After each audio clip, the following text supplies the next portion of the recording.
Hello, my name is David Brett. I'm the editor of the New Westminster Times. I'm coming to you again from the Vancouver Convention Centre, this time the Convention Centre West, the newer one. And the AMEBC 2026 Mining and Exploration Conference has wound up today. And I'd like to talk to you about what happened and kind of tie together the threads of many themes that have come out at this conference. And I'd like to start by reminding everyone, if you haven't seen the video, 1 week ago today, we were at the UBC campus documenting a near riot that broke out where almost 1,000 rabid counter-protesters mobbed 3 people who are considered to be prominent figures who are speaking out about the alleged 215 remains of children that are claimed to be at the Kamloops residential school. So just under a week later, the chief, Rosanne Casimir, who started that allegation in 2021, was at this conference speaking about a gigantic land claim covering the entire city of Kamloops and sort of laying down the gauntlet. And then we also had the province kind of gleefully announcing a mining deal involving the Tahltan that involved a significant award of cash. Forget the exact figures. Let's just say it's billions of dollars and large millions in cash handouts. And all of this is happening in the context of quote-unquote reconciliation. So to talk about what happened at UBC, if you see the footage, it has to be seen to be believed. One has to ask the question, why were keffiyeh-clad pro-Hamas protesters taking up the cause of First Nations? Why were known Marxist-Leninist agitators trying to tear diminutive little Francis Widdowson, a college professor, to shreds almost? Where were the police? The ferocity of the protest was not just something that came out of nowhere. There's a confluence of forces here, and I would say that it underscores the difference, the striking difference between reconciliation with First Nations people and the concept of decolonization. The decolonial narrative is effectively the opposite of reconciliation, but because reconciliation is not sought, it is the removal of the colonial structures, the colonial names, the colonial supposed power system. And we're all supposed to acknowledge the harms of colonialism, whilst never, in any even small way, acknowledging the benefits of colonialism. And it reminds me of an interview I did with Lord Nigel Biggar, member of the House of Lords, who wrote a book called Colonialism, A Moral Reckoning. I highly recommend that book. He says, yes, there was bad things about colonialism, but there was also good.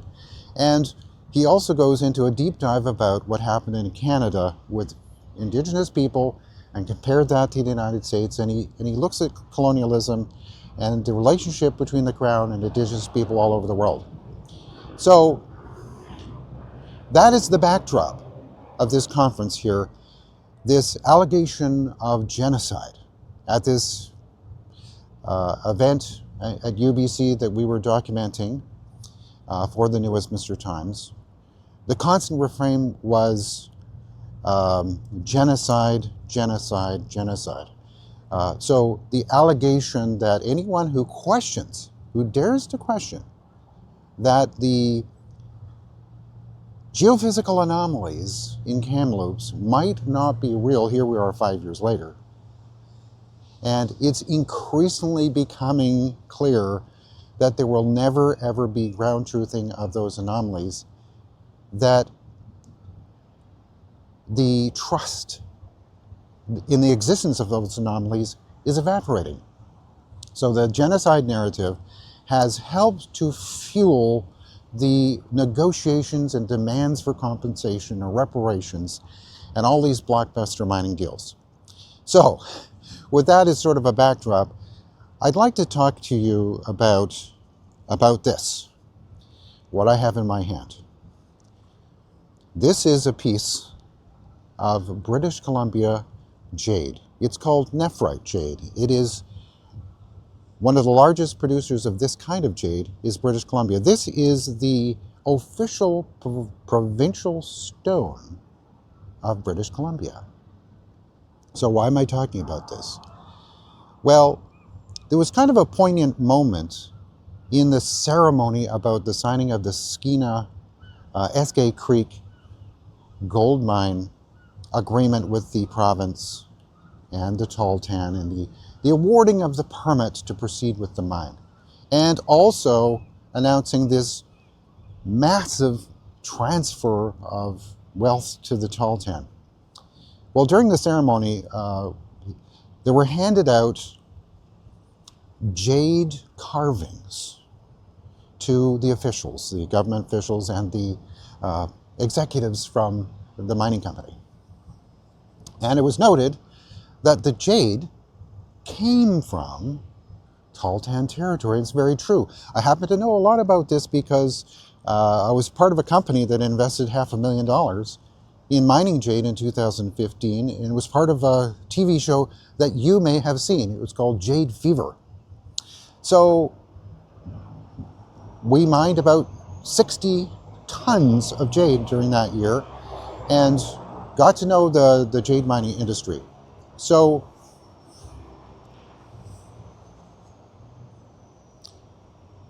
yes, it's true. Jade comes from just north, a lot of it comes from just north of Dease Lake in an area called the Turnagain River. In that area, there's placer jade, and jade is mined in situ. In other words, you use these huge rock saws to carve the jade and hew it right out of the mountainside. So this jade that they were handing over to the officials as a great gesture of honor to them, that jade was not mined by the Tahltan folks. It was mined by the historic jade miners. There's a series of companies that have been doing this for decades. Here's the thing. In 2020, the province declared a virtual moratorium on jade mining for 2 years. And why did they do that? Well, the president at that time of the Tahltan central government had gotten in a helicopter and flew around to all these jade operations and handed out what he was calling eviction notices. You know, get off our land, shut her down. So what happened? The government simply did what the Tahltan wanted done. So now there was supposed to be a lifting of this moratorium, but what it's led to is basically the complete shuttering, the planned phase out of all jade mining in BC. Think of it. It's our official stone. We're known for it worldwide. It is shipped to China, and it's part of the history of BC, the mining of jade. But no, it's being completely phased out and shut down. So this has led to litigation. A couple of the companies that feel obviously dispossessed of their livelihoods, and they've suffered basically the expropriation of their mineral properties. It's no cheap thing to do this mining. Most of the jade is mined about 150, 200 kilometers from Highway 37, and it's very hard to get in there. There's no real road. There's a bit of a trail, but it takes an enormous amount of equipment and effort and costs to do this work. Now shut down. So there's a lawsuit proceeding. It is scheduled to come to court in mid-2026. It's set down for like 4 weeks of hearings. So what is it all about? They're going to sue the government for expropriating their land. So think about what's going on here and how this reflects on the rest of what's going on in British Columbia. We have the Cowichan decision. We have DRIPA. We have encroachments on land use. There's some rather vague notion that almost anything you do in British Columbia requires free, prior, and informed consent of Indigenous people. So, well, I've talked a lot about mining. I'm talking about jade mining. I'm talking about gold mining and critical minerals. So how does this tie back into Cowichan, DRIPA, and Kamloops?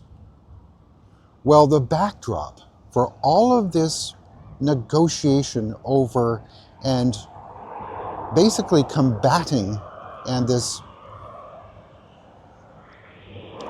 virtual expropriation of mineral rights from many, and then we had the overhaul of the tenure system, and that is more feedback from the convention here this week, is that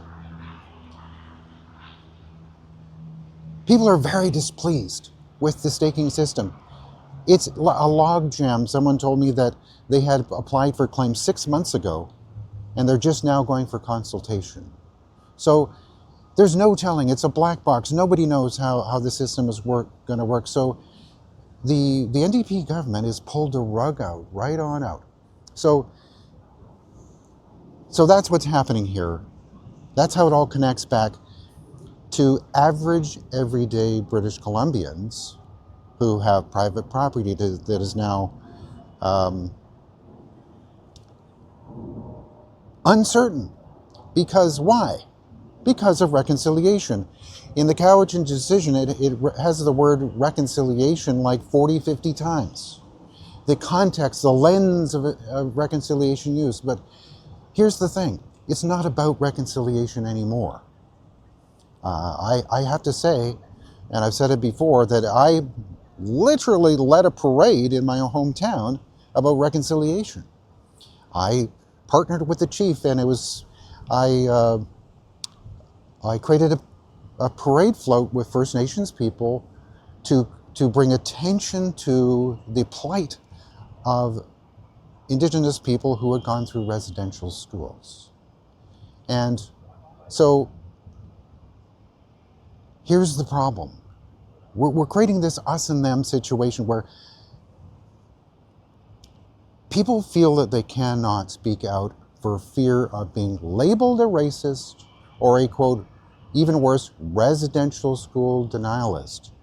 And they're comparing residential school denialism to Holocaust denialism, which is one of the most heinous things. So why this huge painting of people in this horrible, horrible light? Think of what's going on in Israel. And you connect these two things. The Samadoun terrorist organization, what they do is they like to demonize Jews in Israel as colonizers, rapacious, evil, greedy, wicked colonizers who are bloodthirsty to commit a genocide against the Palestinians.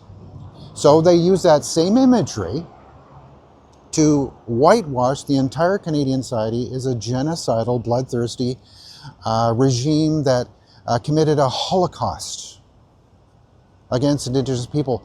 Well, that's not what happened. The residential schools were not death camps. There was no systematic murder of Indigenous people.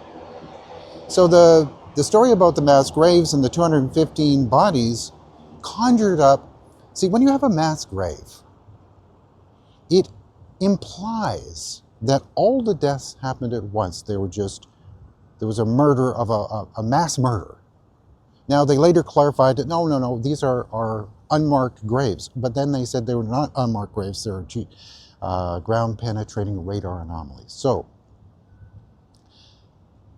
you can see what's happening here. You have the decolonial narrative is an activist narrative. It is a neo-Marxist narrative that seeks to dismantle systems of oppression.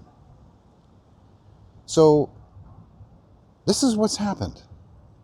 It's as if the public has been mesmerized and sort of mollified and quieted down to the point where, and there's so many overlapping regulatory systems, people who speak up are in peril of losing their jobs. Look what happened to Jim McMurtry. We wrote an article about a gentleman named Ted Vizzuti in Powell River, who was a paramedic, a career paramedic, had many years of service left, one of the best in the business. He does not want the name of his town, Powell River, to be changed. So what did they do? They smeared him as a racist and forced him to retire from his job or else face loss of all that he had been worked for his whole life. This is the kind of, let's face it, it's a subtle form of tyranny that people are frightened into not speaking out for fear of losing their jobs. A lot of people say to me, well, I'm glad that you're speaking out and others are speaking out, but I can understand. And I'll leave you with this one thought. It is true that at UBC, if you watch the tape, most of the folks that are sort of standing with Dallas Brodie and Francis Widdowson and Jim McMurtry are older people. Well, why is that? Is it because no people in their 20s and 30s agree with them? I don't think so. Because people who are retirement age can't be canceled. They're retired. It's understandable that younger people fear being canceled if they're labeled a residential school denialist. Who knows what could happen? They could lose their jobs, they could lose social standing, they could lose a significant amount of their friends, their family.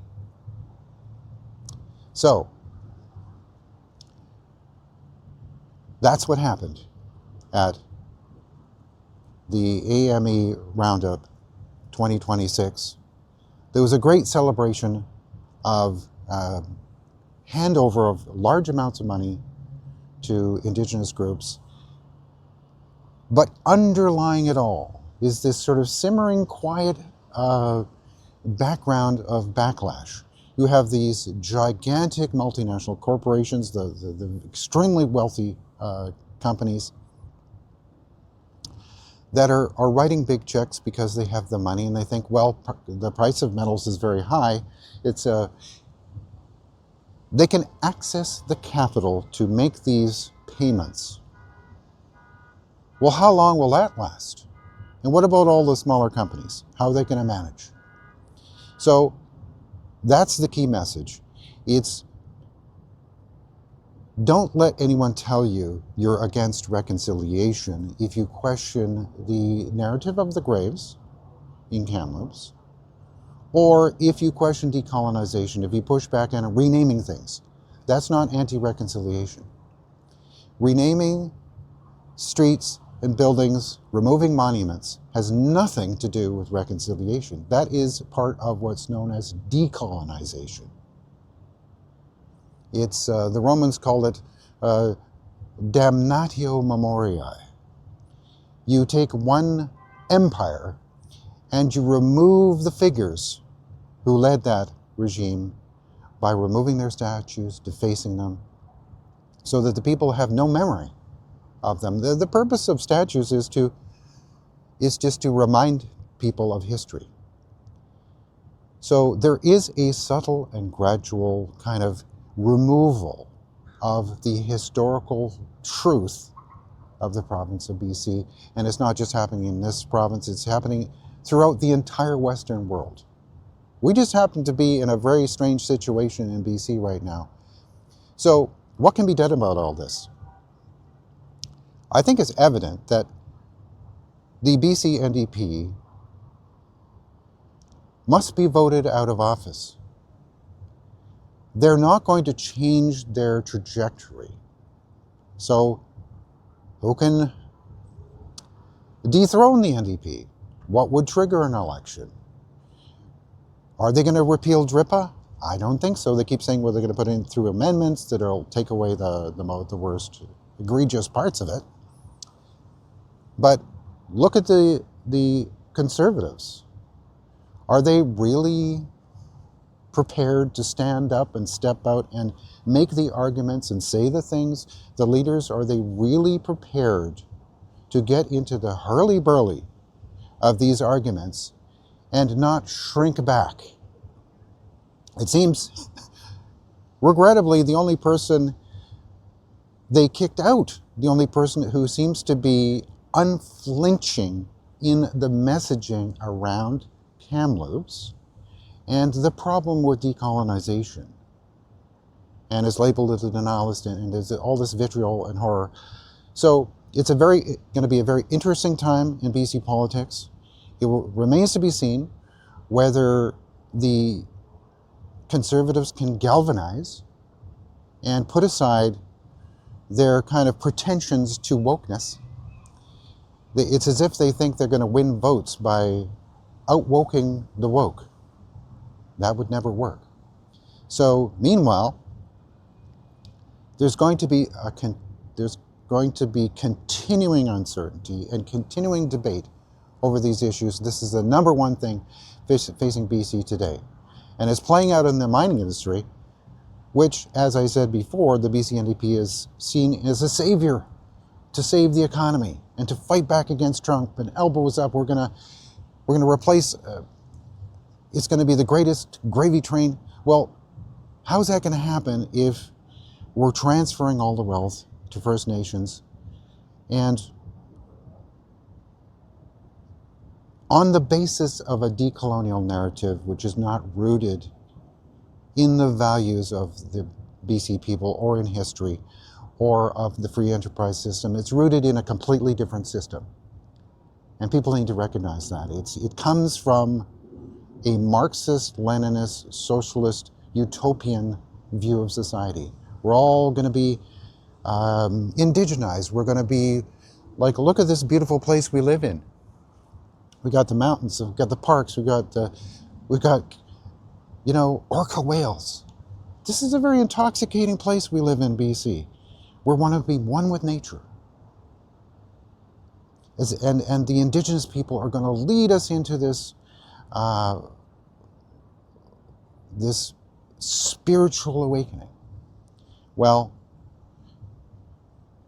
what's behind that is the idea that we're going into this woke nirvana, this admixture of Marxist collectivism and New Age religion. Am I being extreme in saying this? It sounds extreme. It sounds, how could that possibly be? But it's true. That's what wokeism is all about, and that is kind of like a spell that has been put over not just us here, but it has taken over the entire West. But places are pushing back against it, and we can lead our own way out of this. So, my name is David Brett. I'm the editor of the New Westminster Times. If you enjoy our journalism, you can support us. You can go to newwesttimes.com, and up in the right-hand corner, there's a button that says Support Our Work. If you would feel so inclined, we would really appreciate your support. But I thank you for sticking with me this week during the mining conference and learning all about mining, and appreciate your time and attention today.